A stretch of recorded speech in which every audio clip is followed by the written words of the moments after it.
Welcome back to the channel, guys. I crack codes. It's been a minute. Man, I missed you guys. I've been going through some evolutions of my own.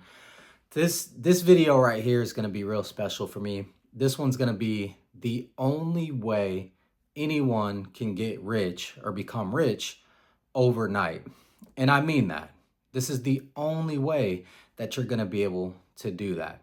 So I'm going to start this off with a story. I have a close friend I consider a brother. Okay, his name is Joshua Cray.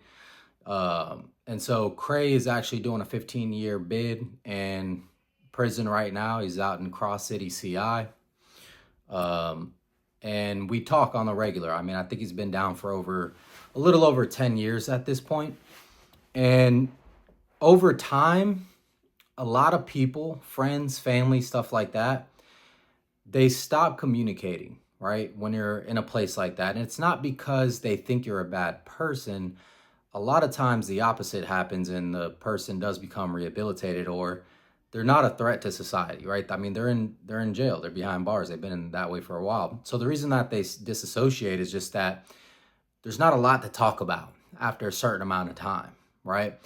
And you can only hear the same stories over and over again. And what Josh does is he lives in the past, because there's not that much new things outside from getting an education or reading the Bible or just trying to learn, skills and stuff like that here and there to keep him relevant for when he gets released.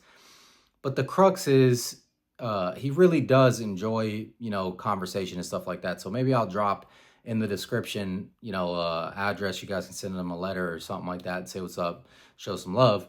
But when we talk, I find joy in helping out and giving him a couple of dollars here and there. And it's not that he always asks me for money, right? But when he's in there, the state issues you a small bar of soap. It's probably about the size of your palm, the little soap that can fit in your hand, and it's not scented. You can't smell it, right? The food that you eat when you're in there, there's no nutrients. It's all processed food, and that's what a lot of the inmates have to look forward to in there, is just some of the processed food, like the honey buns, the 18-wheelers with the cheese squeeze, the ramen noodles, the tuna fishes, the pickles, the processed queso cheese, like just a bunch of garbage, a bunch of crap. So what does that have to do with the only way that anybody can become rich overnight? Okay.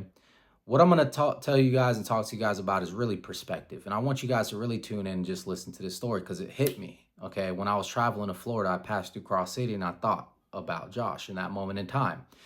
And how, dude, when I send him 10, 15, 20 bucks, he's so thankful for it. He's so extremely thankful for the little bit that he does get from his friends and family, because then he doesn't have to use the state-issued soap that fits in the palm of your hand that's not scented. You can't even tell if you washed your ass correctly or not, because you just can't. You smell like nothing. Like, it's not like you smell like sweat or anything. So he enjoys buying the little shampoos in the little bottle. They do have, like Dove soap and, soaps and stuff like that to get your hygiene right. But this man is so appreciative of those little things, right? Being able to have a couple extra dollars to get the better toothpaste just to brush your teeth with, you know what I mean? The nail clippers and stuff like that, right?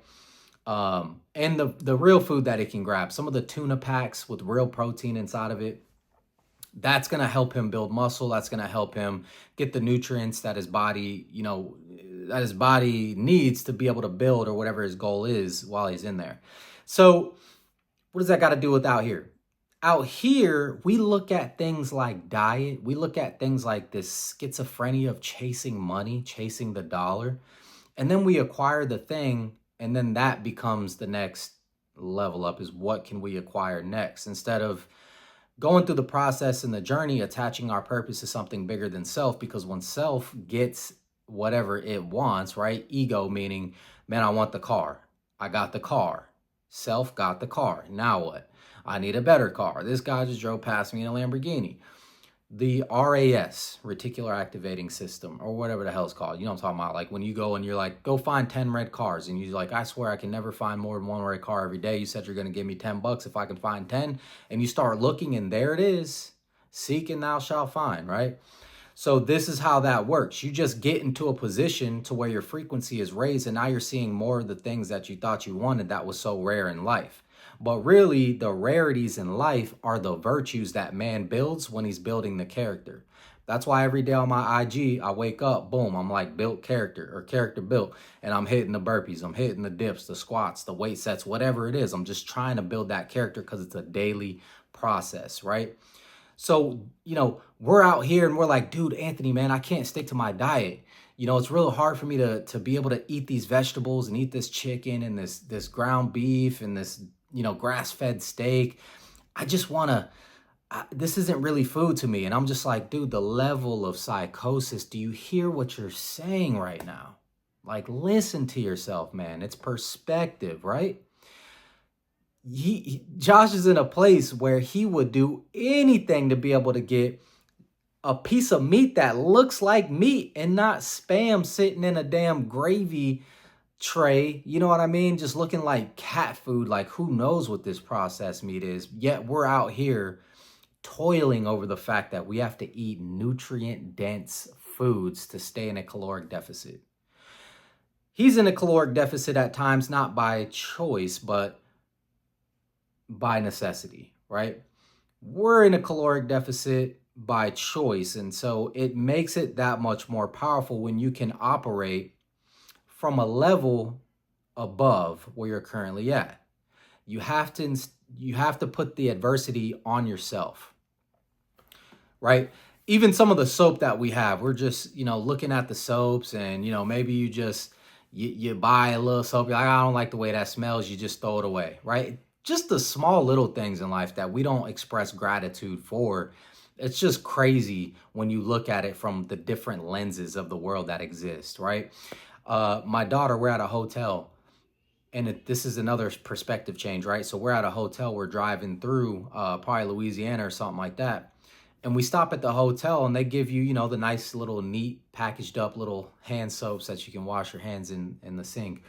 And she looks at it and she goes, Mommy, oh my God, this is the best hotel ever. And we're just looking at it like, what, why? She's like, look at these soaps. They're small enough that I can use them. Like, her perspective was that they thought about little people because the little soap was so small, like it was perfect for her to be able to wash her hands.